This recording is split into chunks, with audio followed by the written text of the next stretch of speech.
You already know the number, 30 pieces of silver. It is maybe the most famous price tag in human history, the amount a man named Judas took to hand Jesus over to the people who wanted him dead. And almost everyone who hears that story pictures the same thing. They picture a heavy bag of coins, a small fortune, a man selling his soul for a pile of money. But here is the first thing nobody tells you, and it turns the whole story on its head. 30 pieces of silver was not a fortune. It was close to pocket change. In the money of the day, it came out to about 4 months of wages for an ordinary laborer, less than the value of a single jar of perfume that had just been poured out in front of Judas days earlier. The most valuable human being who ever lived, in the belief of billions of people, was sold for the kind of sum a working man could earn in a season. None of that is accidental. That is the point, because the number itself is doing something. It could have been any number, not 40, not 100, not a round and symbolic 1,000, but exactly 30. And 30 shows up in the Bible in one very specific, very ugly place, centuries before Judas was ever born. A prophet wrote it down 500 years earlier, along with the exact building the coins would be thrown into and the exact field they would end up buying. It quietly turns Jesus into the price of something you would never guess. So this whole video turns on one question almost nobody stops to ask. Why exactly 30? What did that number actually mean to the men who counted it out? Because the Bible treats this one transaction like a piece of math it had been working out since the book of Genesis, a sum with an answer hidden inside the number itself. Follow the money, coin by coin, and you find a chain of hidden arithmetic running from a slave law, through a betrayed brother, through a 500-year-old prophecy, all the way to a field full of graves. Let's get into it. To understand the number, you first have to understand the exact moment it gets spoken, because the setup to it is one of the most loaded scenes in all 4 Gospels. It is the final week of Jesus' life. He has ridden into Jerusalem to crowds waving branches. He has walked into the temple and flipped over the tables of the money changers.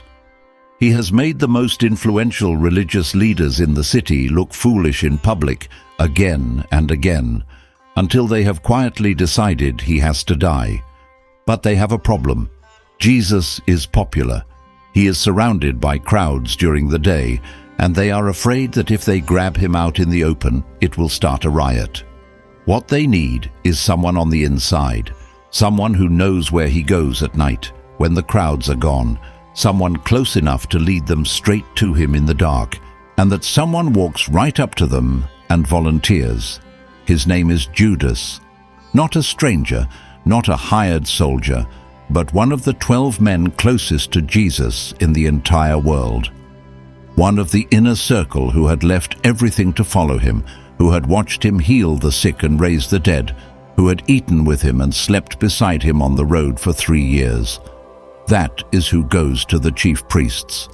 And the Gospel of Matthew records what he says to them, and it is chilling in how businesslike it is. He asks them a question. What are you willing to give me if I hand him over to you? He does not come with a cause. He does not come with a grievance. He comes with a price in mind, looking to negotiate. Stop on that question for a second, because of who is asking it. This is a man who had a special job among the 12. Judas kept the money. He was the treasurer of the group, the one who carried the shared purse, the one they trusted to hold what little they had. And the Gospel of John tells us something dark about how he handled that trust. John says plainly that Judas was a thief, that he used to help himself to what was put into the money bag when no one was looking. So the man who betrays Jesus for silver is the group's own accountant, not some soldier or zealot handed the amount by someone else. He is a man who already thinks in coins, who already skims, who already knows exactly what things are worth and exactly how to turn access into cash. When Judas asks what they will give him, he is doing the one thing he has always done. He is pricing something that was never his to sell. And here is the detail that makes this scene almost unbearable because of what happened just before it. In the Gospels of Matthew, Mark, and John, the story of Judas going to the priests is glued directly to another story, and the order is not random. Days earlier, at a dinner in a town called Bethany, a woman had walked up to Jesus with a jar of pure nard, an incredibly expensive perfume, and broken it open and poured the whole thing over him. It was an act of pure, extravagant love, and the Gospel of John tells us exactly who objected. It was Judas. Judas stood there and complained that the perfume was a waste, that it could have been sold and the money given to the poor, though John adds that he did not care about the poor at all. He said it because he was the one holding the bag and he wanted the cash. And this is where the math starts, quietly, before we ever get to the 30, because John tells us what that perfume was worth. He says it was worth 300 denarii. A denarius was a single day's pay for a working man, so 300 denarii was close to a full year of wages, poured out in one moment over Jesus' head. Judas watched that happen. Judas did the arithmetic in his head, a year's wages running down onto the floor, and it made him furious. And then, a few days later, that same man goes to the chief priests and sells the living person of Jesus for 30 pieces of silver, which in that same money adds up to about 120 days of wages. Judas was outraged by a year's worth of perfume spent on Jesus, and then he valued Jesus himself at less than half of it. Look at the size of that gap for a moment. He thought the perfume was too expensive for the man. He priced the man below the perfume. Now watch the exact wording of the deal, because Matthew chooses his words with enormous care, and one verb is going to matter for the entire rest of this video. Matthew says that when Judas asked his question, the chief priests weighed out to him 30 pieces of silver. Weighed out, not handed over, not counted, not paid. Weighed. As if Jesus were a commodity being measured on a scale, so much value for so much weight, the way you would price grain or metal or an animal at market. And notice something else about who set the amount. In Matthew's telling, Judas does not name a number. He asks an open question, "What will you give me?" And it is the priests, the religious authorities, the guardians of the temple, who decide what the Son of God is worth. They are the ones who land on 30, and out of every number they could have chosen, they reach for that one. Which raises the question this whole story keeps circling. Why did that number, of all numbers, feel right to them? Here is one more strange thing before we chase the number down.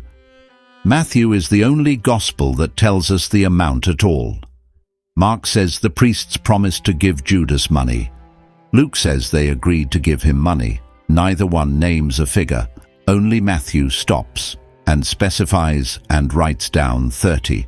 And Matthew does that for a reason. Because of all the gospel writers, he is the one most obsessed with a single idea, that the things happening to Jesus were written down in advance, centuries earlier, in the Hebrew Scriptures. When Matthew freezes the frame and tells you the exact number, he is doing more than keeping an accountant's record. He is pointing at something. He is telling you that this number is a quotation, that somewhere back in the older books, someone had already written 30 pieces of silver, and Matthew wants you to go and find it. So that is exactly what we are going to do. And the first place that number appears, buried in the law of Moses, tells you something about Jesus that is genuinely hard to hear. Before we find out what the number meant, we have to be clear about what these coins physically were, because even that detail hides an irony almost nobody ever catches. Matthew does not tell us the exact type of coin. He just says 30 pieces of silver. 30 silver argyria in the Greek, but we can make a very good guess, and most scholars land in the same place because of where this deal happened and who was paying. The chief priests ran the temple, and the temple in Jerusalem had a rule about money. If you wanted to pay the annual temple tax, you could not do it with just any coin. Roman coins carried the image of the emperor and were considered impure for the house of God. So the temple demanded payment in one specific currency, a heavy, high-purity silver coin minted in the city of Tyre, up the coast. The Tyrian shekel. It was the cleanest silver in circulation, almost pure, and for that reason it had become the official money of the holiest place in the Jewish world. And here is the irony sitting right inside that clean silver. The Tyrian shekel, the one coin pure enough for the temple of the God of Israel, did not carry a picture of anything Jewish. It carried the face of a pagan god. On one side was the head of Melkart, the chief god of Tyre, a Baal, a foreign deity that the Hebrew prophets had spent centuries condemning. On the other side was an eagle. So the money that filled the temple treasury, the money the priests weighed out to buy Jesus, was stamped with the face of exactly the kind of false god the whole religion existed to reject. The blood money for the Messiah was paid in coins bearing the head of an idol. Nobody planned that, but once you see it, it is hard to look away from the Son of God bought and sold with silver that had a pagan face pressed into it. And there is a second irony wrapped around these coins, and it may be the sharpest one of all, because of what Jesus had just done in that very temple days before. To get a Tyrian shekel, an ordinary pilgrim could not just walk in with his Roman or Greek money. He had to change it at a booth run by the money changers who took a cut on every exchange. That whole system, the tables where foreign coins were swapped for temple silver at a profit, was one of the things that made the temple rich, and it was exactly what Jesus attacked. Days before his arrest, he walked into the temple courts, flipped over the tables of the money changers, scattered their coins across the stone, and accused them of turning his father's house into a den of thieves. He went after the Tyrian shekel machine directly, and then, a few days later, the men who ran that machine reach into it and pull out 30 of those very shekels to pay for his death. The coins Jesus had just sent rolling across the floor in judgment are the coins they used to buy him. He overturned the silver. The silver came back for him. Now let's deal with the value, because this is where the popular picture is most wrong. When people imagine 30 pieces of silver, they imagine a bag heavy enough to buy a house, to change a life, to justify the horror of what Judas did. The reality is much smaller and much colder. Each of these coins, a shekel, was worth about 4 denarii, and a denarius was a single day's wage for a common laborer. So 1 shekel bought you roughly 4 days of a working man's life. Multiply it out. 30 shekels comes to about 120 denarii, which is about 120 days of labor, right around 4 months of wages. It was real money. It was not nothing, but it was nowhere close to a fortune. It was the sort of sum a tradesman might save over a season, the price of a decent but ordinary purchase. It would not have changed Judas's life. It would barely have furnished a room. So why would the men who set the price choose a sum that small on purpose? That is the part that should unsettle you, and the answer has nothing to do with the money itself. And that smallness is the whole horror of the thing. We want the price to be enormous, because an enormous price would at least make the betrayal make sense. If Judas had sold Jesus for a kingdom, for a mountain of gold, for enough to never work again, we could almost understand the temptation, even while we hated it. But he did not. He handed over the man he had followed for 3 years for the price of a used cart, for 4 months of ordinary pay. The number is an insult before we even know what it means. It says that whatever Jesus was to Judas in that moment, he was not worth very much. And the men who set the amount, the priests, felt the same way, because the specific figure they chose came from somewhere specific. It was a number with a history. It was, in the law of their own scriptures, a number that already had a meaning attached to it, and the meaning is brutal. Because a first-century Jew, a temple priest especially, would have heard the phrase 30 pieces of silver and felt something click, the way you feel a phrase click when it comes from a story you grew up on. 30 shekels of silver was not a neutral amount to them. It appears in the law given to Moses in the book of Exodus, attached to one very particular situation, and once you know which situation, you cannot unhear it under this scene. The priests did not just pick a low number to be cheap. They picked the one specific number that their own law had already stamped onto a specific kind of life. And when you find out whose price 30 shekels was, in the law of Moses, the whole betrayal turns from a sad story about greed into something colder and more deliberate. It becomes a statement about exactly how much these men had decided Jesus was worth. And I want to flag something honestly here, the way this channel always tries to, before we go on. Everything I just told you about the coins, the Tyrian shekel, the pagan face, the 4 months of wages, is the careful best reconstruction of historians, not a detail Matthew spells out. Matthew only says 30 pieces of silver. The coin type and the exact value are what we get when we put his words back into the world he was writing in. It is solid, it is where the evidence points, but it is reconstruction, and you deserve to know which parts are the text and which parts are the history around the text. What is about to come, though, the meaning of the number 30, needs no reconstruction. It is sitting right there in black and white in the law of Moses, and it names a price on a kind of person nobody wants to be compared to. Here is the number 30 pieces of silver in the one place in the law of Moses where it is fixed as a price. And once you read it, you will understand why the priests reached for it.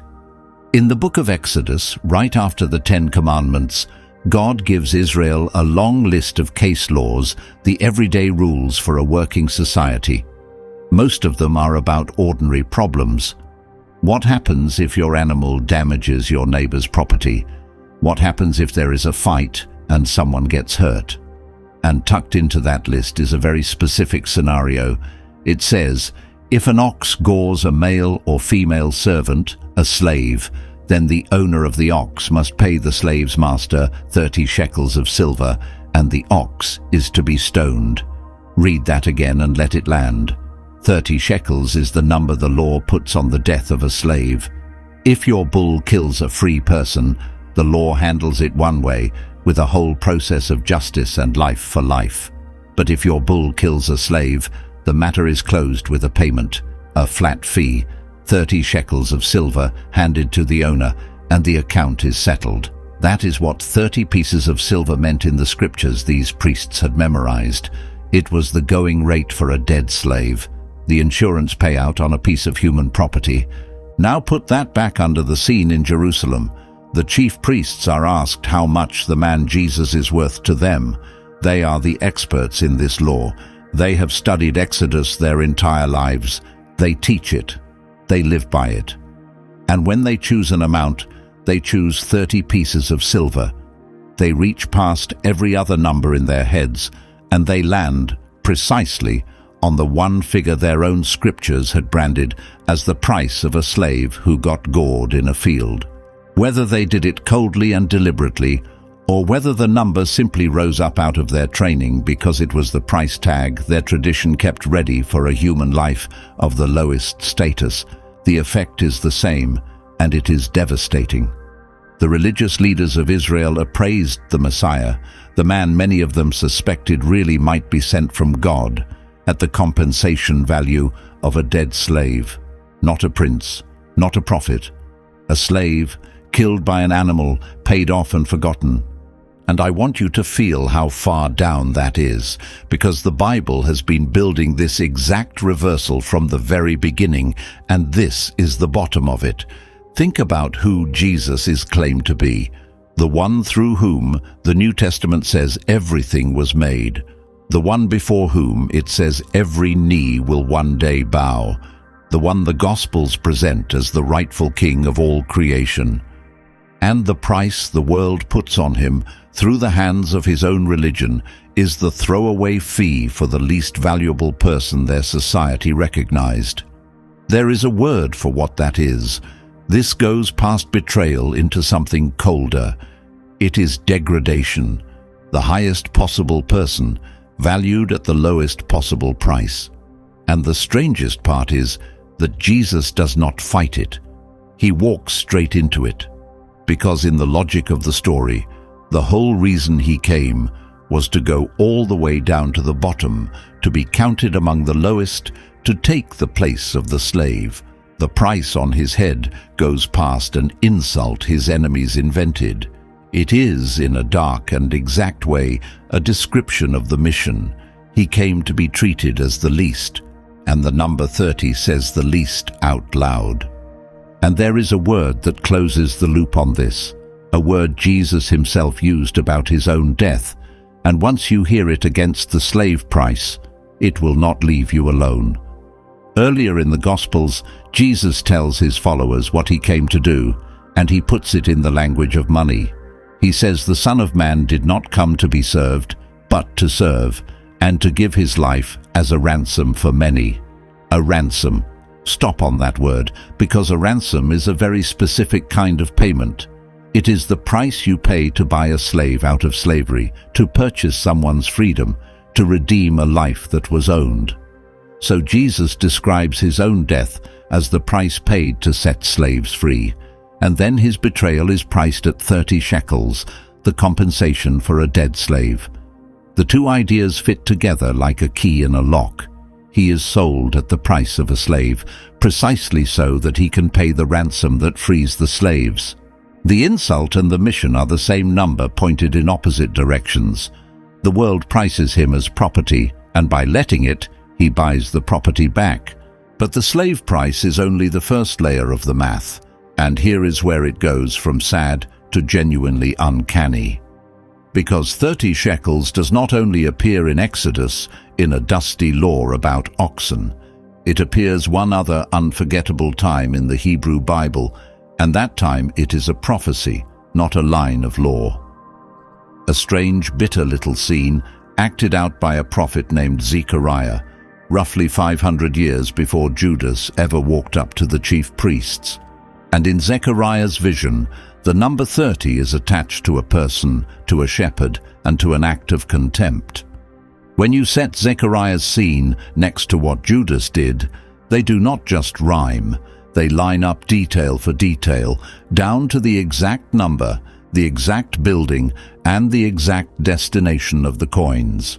And that is where 30 pieces of silver stops looking like a coincidence and starts looking like something that was written down in advance.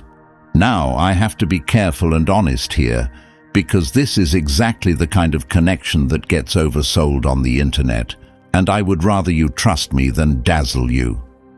The link between the slave price in Exodus and the betrayal price in Matthew is not something Matthew states out loud.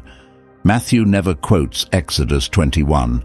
The connection is one that readers have drawn for centuries, because the number is so specific and the meaning is so pointed. And I think it is a genuinely strong reading, but I want you to hold it as a reading, a pattern in the number, not as a caption the gospel writes for itself. The Zechariah connection I'm about to show you is different. That one Matthew does reach for directly with his own hands, in his own text. He tells you, in so many words, that what Judas did was written beforehand by a prophet, and the way he does it contains one of the most famous puzzles in the entire New Testament. Here is the 500-year-old scene almost nobody reads, and it is so close to the betrayal of Jesus that the first time you see them together, it is hard to breathe. The prophet Zechariah lived centuries before Jesus, after Israel had come back from exile, and God gives him one of the strangest assignments in the prophetic books. God tells him to act out a role. He is to play the part of a shepherd, a good shepherd, sent to care for a flock that is doomed, a people who are being bought and sold and neglected by their own leaders. Zechariah takes up 2 staffs and tries to shepherd them, and it goes badly. The flock despises him, and the leaders reject him. And so, in the drama, the shepherd quits. He tells the people, "If you think I am worth anything, pay me my wages, and if not, keep them." He is asking them to put a number on him, on his care, on everything he has done for them. He is asking them, in effect, "What am I worth to you?" And listen to what they weigh out. They weigh out for his wages 30 pieces of silver. There is the number 500 years early in the mouth of a rejected shepherd asking his own people what he is worth. And there is that verb again, the exact one Matthew uses. They weighed it out. But it is what God says next that turns the scene from strange to staggering. God speaks to Zechariah, and his words drip with sarcasm. He says, "Throw it to the potter, that magnificent price at which they valued me." He calls 30 pieces of silver a magnificent price, and he means it as an insult, the way you would say, "Oh, what a generous offer," to someone who just lowballed you to your face. God is saying, look how little they think their shepherd is worth. Look at this handsome sum, 30 shekels, the price of a slave.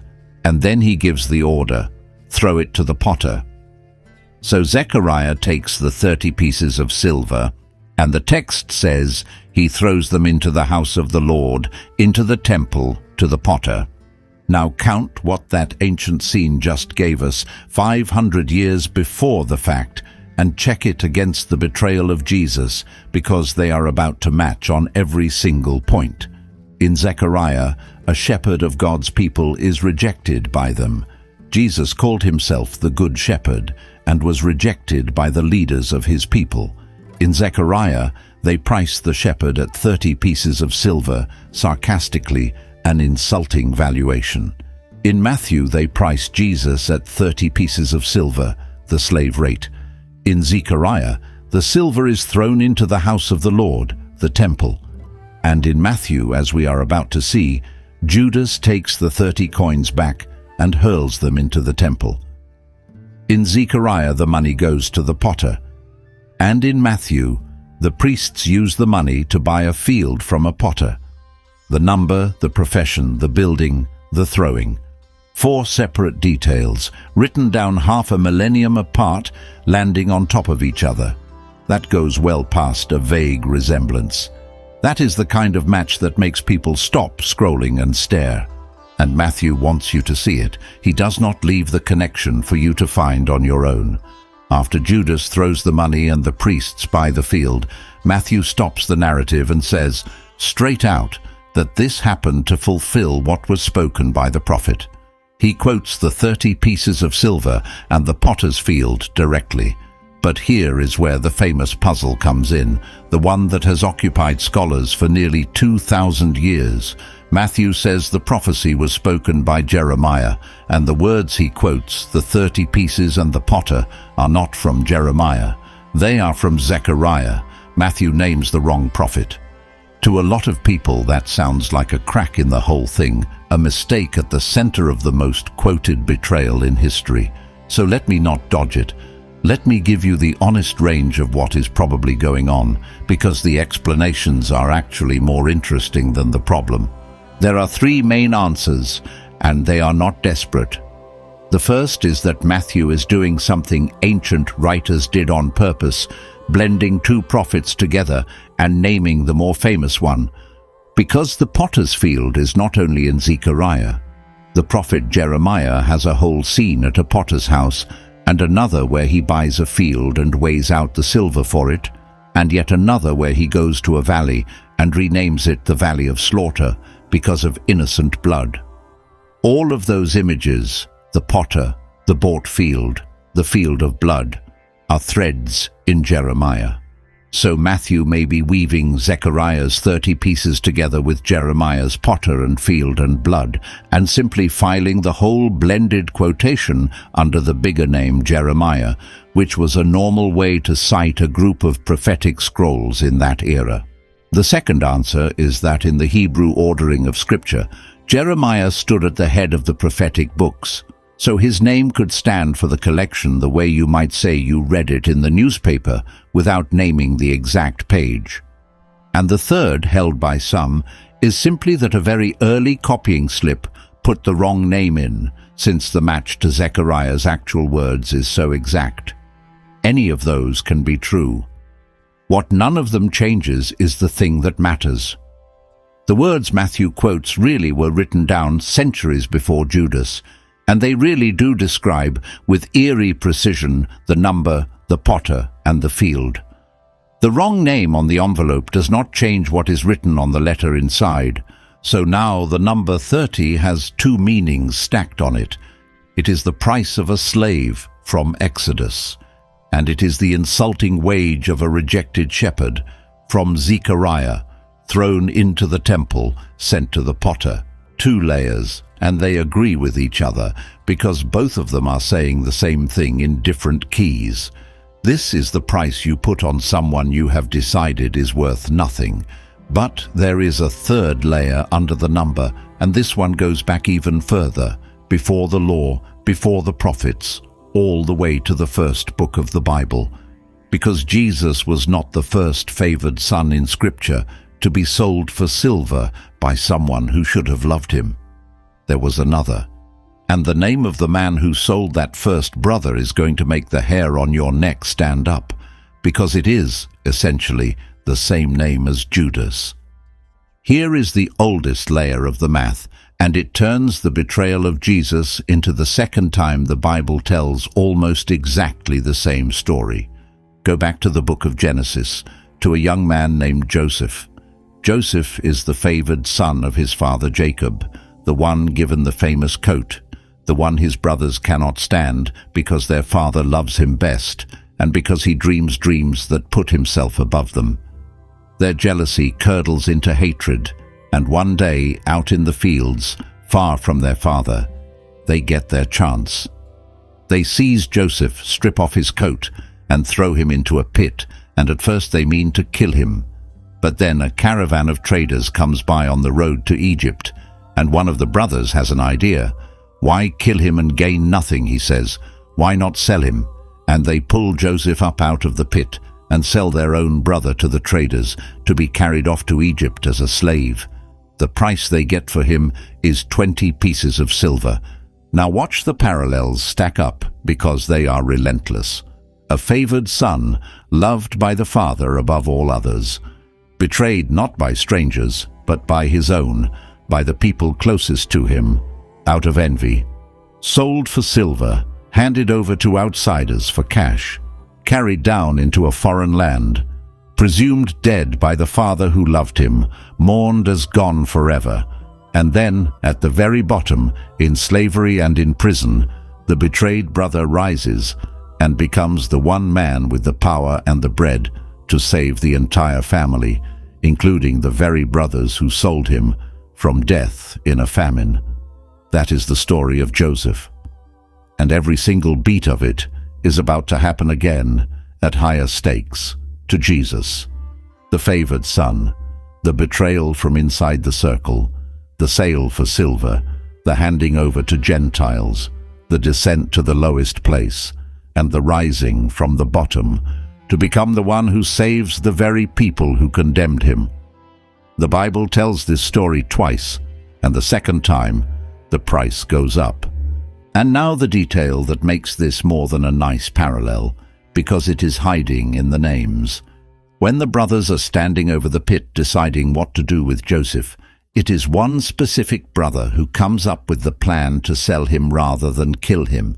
His name is Judah.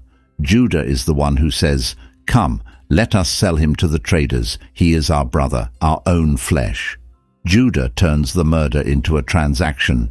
Judah prices his brother. Now say the name of the man who sold Jesus, Judas. In the original languages, Judas is the same name as Judah. Judas is simply the Greek form of Judah. So the man who first has the idea to sell a favored brother for silver is named Judah, and the man who sells the favored brother for silver a second time, at the end of the Bible, is named Judah too, in Greek Judas. The betrayer at the beginning and the betrayer at the end carry the same name. And the price rises from Joseph's 20 pieces of silver to Jesus' 30. From the value of a young slave with his whole life ahead of him to the fixed compensation price of a slave who is dead. And that is the shape of the secret math coming into focus. 20 pieces of silver for the favored son in Genesis. 30 pieces of silver for the favored son in the Gospels. The slave price from Exodus. The rejected shepherd's insult wage from Zechariah. 4 different places in Scripture, written across 1,000 years by different hands in different centuries, and they all converge on this one dark idea, that the world takes what is most precious, the beloved Son, and marks it down to the price of property and hands it over for silver.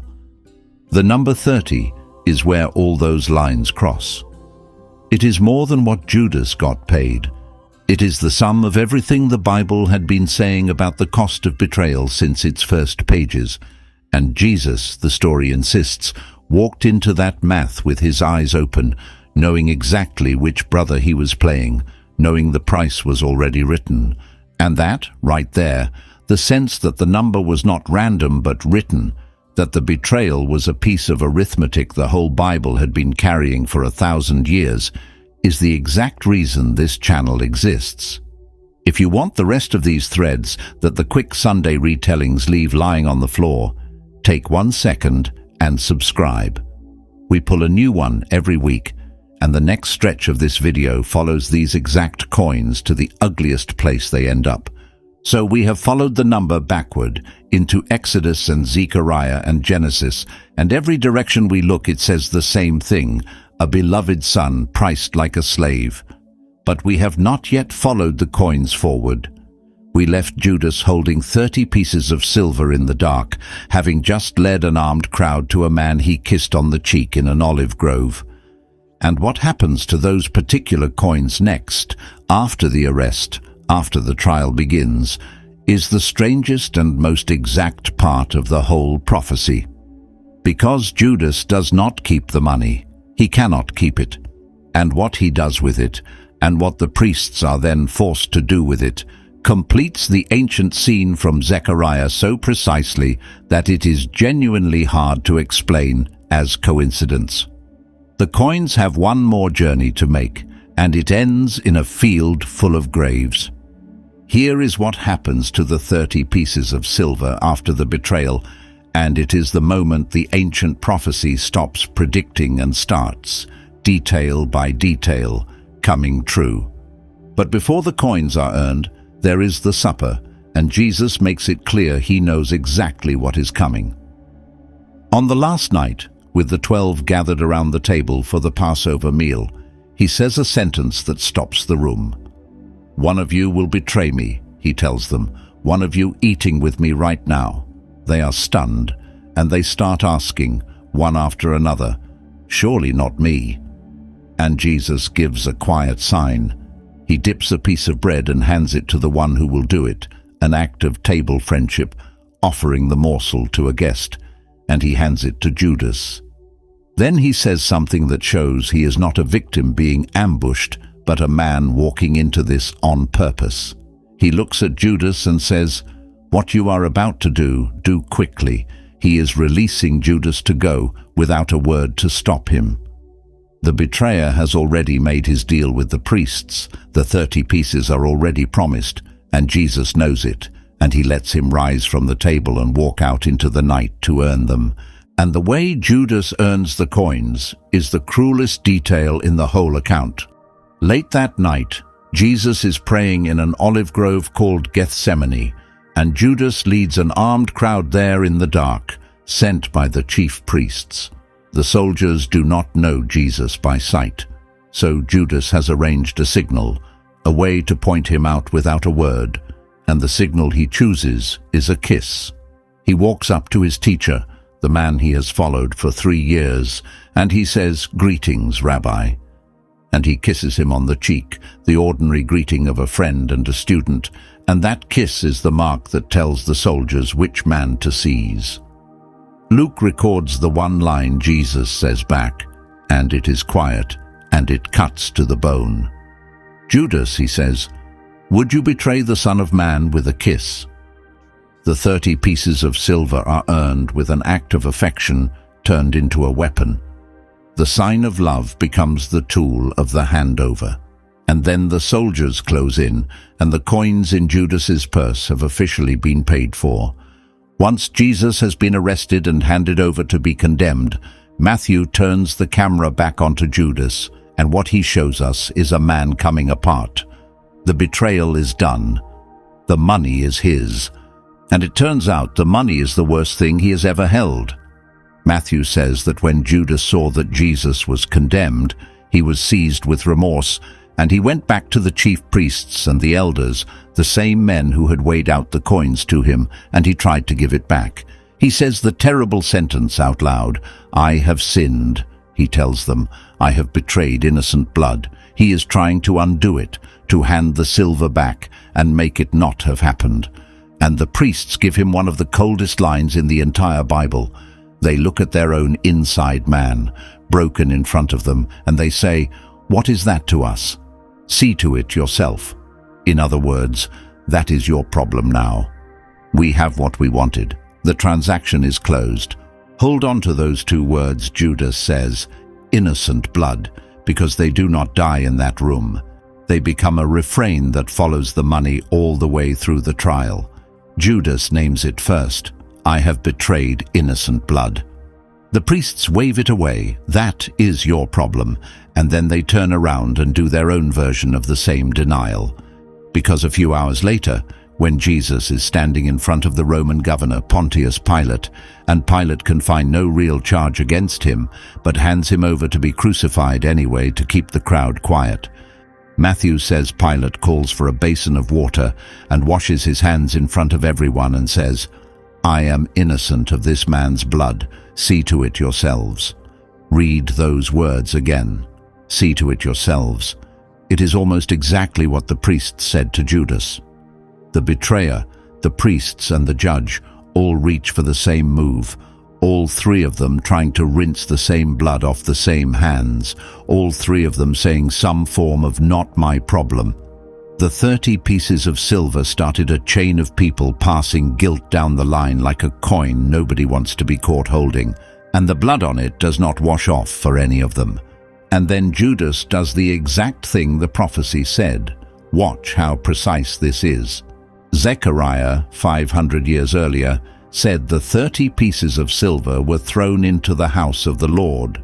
And Matthew says that Judas, unable to give the coins back into anyone's hand, hurled them into the temple. He throws the silver into the house of the Lord. The same act, the same building, the same coins, the same number, matching a line written half a millennium before he was born. Judas is not trying to fulfill a prophecy. He has no idea he is doing it. He is just a man in agony, trying to get a cursed weight out of his hands.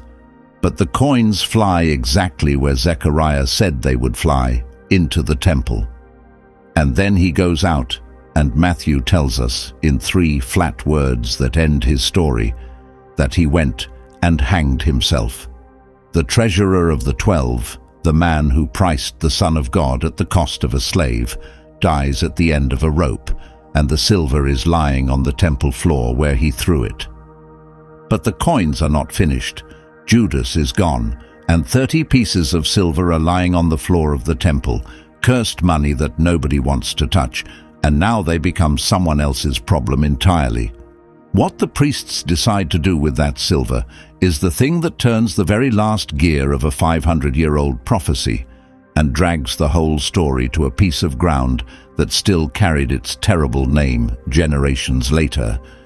Here is where the money finally lands, and it is the moment the prophecy stops feeling like poetry and starts feeling like a set of instructions being followed to the letter. The last piece of the prophecy has to fall, and it falls into the hands of the priests. They are standing there with 30 pieces of silver on the floor of the temple, and they have a religious problem. This is blood money. It is the price of a man's life, and their own law will not let them put money like that into the sacred treasury, the korban, because it is unclean, tainted by death. Read the irony in that. These are men who had no trouble paying for an innocent man's death, but who are scrupulous about where they file the receipt. They will buy a betrayal, but they will not let the accounting look dirty. So they take the 30 pieces of silver, the coins too unclean to keep, and they decide to spend them. They use the money to buy a field, and not just any field. They buy the potter's field, a plot of ground where a potter had worked the clay, and they turn it into a burial ground for foreigners, for strangers dying in Jerusalem with no family plot and no one to claim them. And there is Zechariah's last detail, 5 centuries early, snapping shut. The prophet said the silver would go to the potter, and it does. The 30 pieces of silver, thrown into the temple exactly as foretold, are picked up and spent on the potter's field exactly as foretold. The number, the temple, the throwing, the potter. Every single element of that strange ancient street drama comes true, scattered across different people who each thought they were just reacting to the moment in front of them. Judas thought he was getting rid of guilt. The priests thought they were solving a bookkeeping problem. Neither of them was trying to act out Zechariah. And between the two of them, without meaning to, they performed it to the letter. That is what makes this passage so unsettling, even to careful readers. It is not one person fulfilling a prophecy on purpose. It is a whole chain of people, each following their own worst instincts, and the prophecy assembling itself out of their separate choices. And remember that puzzle from earlier, where Matthew said Jeremiah instead of Zechariah. Watch how the potter's field quietly pays that off. Because Jeremiah is the prophet of the potter. In his book, God sends Jeremiah down to a potter's house to watch him work the clay, shaping a vessel, and when it comes out marred, crushing it back into a lump and starting again. And God says that is what he can do with a nation in his hands. Then Jeremiah takes a clay jar out to a valley, the potter's product, and smashes it in front of the leaders as a sign of the judgment coming on a city that has filled the place with the blood of the innocent, and he renames that valley the Valley of Slaughter. A potter, a field, innocent blood, a place renamed for death. Those are Jeremiah's images, and they land, centuries later, on a potter's field bought with the price of innocent blood and renamed the Field of Blood. So when Matthew files the quotation under Jeremiah, he may not be making a mistake at all. He may be telling you to read the potter's field through Jeremiah's eyes as the marred vessel and the valley of innocent blood, with Zechariah's exact number folded inside. And the field gets a name, and the name is the last cold joke of the whole story. Matthew says that field came to be called the Field of Blood, and that people still called it that when he was writing. The book of Acts gives it in the local language, Akeldama, which means exactly that, the field of blood. So the money that valued a man at the price of a dead slave ends up buying a field named for blood, where the unclaimed and the foreign are laid in the ground. The price of the least valuable person, in the priest's eyes, becomes the resting place for the people their society valued least. There is a terrible consistency to it. The whole thing, from the first coin to the last grave, is about what a society does with the lives it has decided are worth almost nothing, and it keeps that name, the Field of Blood, standing over the ground like a headline that never came down. And I owe you one honest complication before we leave the field, because the Bible actually gives us this ending twice, and the two versions do not perfectly match. Matthew says the priests bought the field with the money Judas threw down, and that Judas died by hanging himself. But the book of Acts, when Peter describes the same events, tells it differently. Acts says Judas himself bought the field with the reward of his wickedness, and that he fell headlong in it, and his body burst open. So who bought the field, Judas or the priests? And how did he die, hanging or falling? People have wrestled with this honestly for a long time, and the usual way of holding the two together is reasonable enough. The priests likely bought the field with Judas's money, which is why both the buyer and the source can be named, and the two death descriptions may be two angles on one grim scene, a hanging that ended in a fall. But I am not going to pretend the two accounts are identical, because they are not, and this channel would rather show you the seam than paper over it. What both accounts agree on completely is the part that matters here. The blood money bought a field. The field was tied forever to Judas, and it became a place of death. On that, Matthew and Acts do not blink. So the coins have finished their journey from the temple table where they were weighed out into Judas's hand, back onto the temple floor, and out into a field of graves, and every step of it was pointed at by a number. But before we bring this home, there is one more thing about 30 I have to show you, because that number does not only mark the price of a slave and the wage of a rejected shepherd.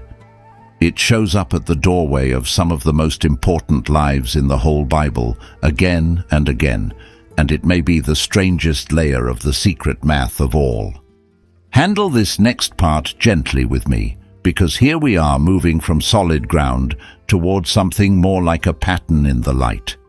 Here is the last layer, and I want to frame it carefully because it is the kind of thing that is genuinely striking and also easy to push too far. 30 in the Bible does more than price a slave. Over and over, it is the age a person steps into their life's work.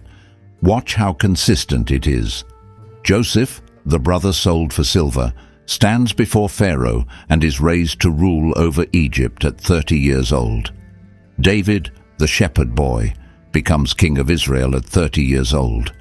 In the law of Moses, the Levites, the men who carried and served the tabernacle, entered their full sacred service at 30. A priest came into his office at 30. Ezekiel begins to see his visions in his 30th year. 30 is the number of readiness in Scripture, the age when the training is over and the calling begins, the threshold where a person finally steps into what they were made for. It is the number of coming into your office. And now put that beside one more verse from the Gospel of Luke. When Luke introduces the beginning of Jesus' public ministry, the moment he steps out of 30 quiet years and into his life's work, Luke pauses to tell us his age. He says Jesus was about 30 years old when he began. The same threshold, the shepherd who becomes king, the servant who steps into his office at 30. And then, a few short years later, that same life is sold for 30 pieces of silver. The number that marked the beginning of his calling becomes the number stamped on his betrayal. He comes into his office at 30. He is priced at 30. The age of the shepherd and the price of the slave, the same figure sitting at both ends of his public life. Now here is where I have to be straight with you, because it is the whole reason you can trust the rest of this video. That last connection, the age of 30 and the price of 30, is a pattern I am inviting you to notice, not a claim the Bible makes out loud. The scripture never says Jesus was priced at 30 because he began at 30. Numbers in the Bible carry weight, and 30 clearly gathers meaning around calling and readiness and the coming of age of a servant. But there is a long tradition of people taking Bible numerology way too far, forcing hidden codes out of every digit until it stops being reading and starts being invention. I do not want to do that to you. So take the age of 30 and the price of 30 as what they honestly are. Two real facts that rhyme in a way worth feeling a resonance in the number, and let the harder layers, the slave price and the shepherd's wage and the sold brother, carry the real weight of the argument. The pattern is real. Some of it is provable and some of it is poetry, and you deserve to know which is which. So the questions we started with finally have their answers, and the number that looked so simple turns out to have been carrying 1,000 years of meaning the whole time. Let's bring it home. We started with the most famous price in history, 30 pieces of silver, and a question almost nobody bothers to ask. Why exactly that number? And when we followed the coins instead of skipping past them, the number cracked open, and there was a whole hidden arithmetic inside it. Why 30? Because 30 was never a fortune. It was about 4 months of a working man's wages, less than the perfume Judas had just watched poured out, small enough to be an insult on its own. Because in the law of Moses, 30 shekels was the exact price of a dead slave, so the priests, whether they meant to or not, valued the Messiah at the compensation for a piece of property.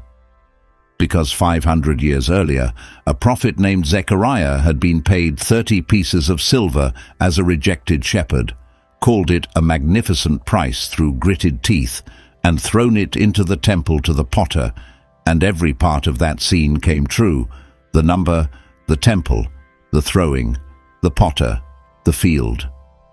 And because the Bible had already told this story once before, when a brother named Judas sold a favored son named Joseph for 20 pieces of silver, and the second time around, at the hands of a man with the same name, the price rose to the cost of a slave. 30 is where all of it converges.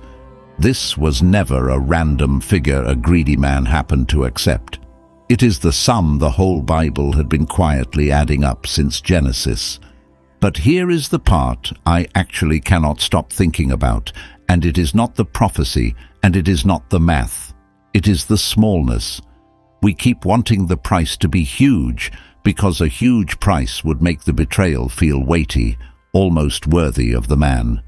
And the Bible refuses to give us that.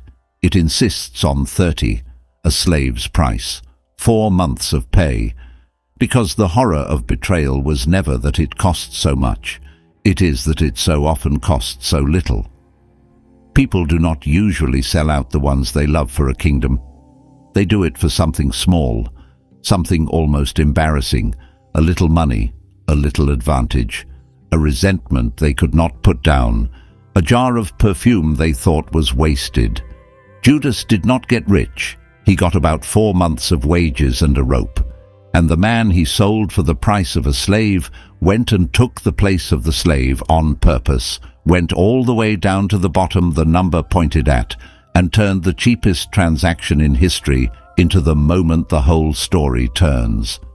If you have ever been sold cheap by someone who should have valued you, or been afraid that you are the kind of person who could sell someone else for something small, this story has been about you the entire time. The number is low on purpose. That is where the mercy hides. That is the whole reason this channel exists. To pick up the details, the quick retellings drop, the exact number, the weighed-out silver, the potter's field, and follow them until the truth turns out to be closer to your own life than anyone told you. If this changed how you hear those 3 words, 30 pieces of silver, then subscribe, because we left one thread hanging tonight. We followed the silver all the way to the potter's field and the rope, but we never asked what happened at the other end of the betrayal, to the man who actually stood in front of Jesus, washed his hands of the whole thing, and sent him to the cross anyway. What happened to Pontius Pilate, the judge who knew Jesus was innocent and condemned him regardless, is one of the strangest and most haunting fates in all of Scripture, and that video is on screen right now. I think you will want to know how the story of the man who priced innocence keeps going.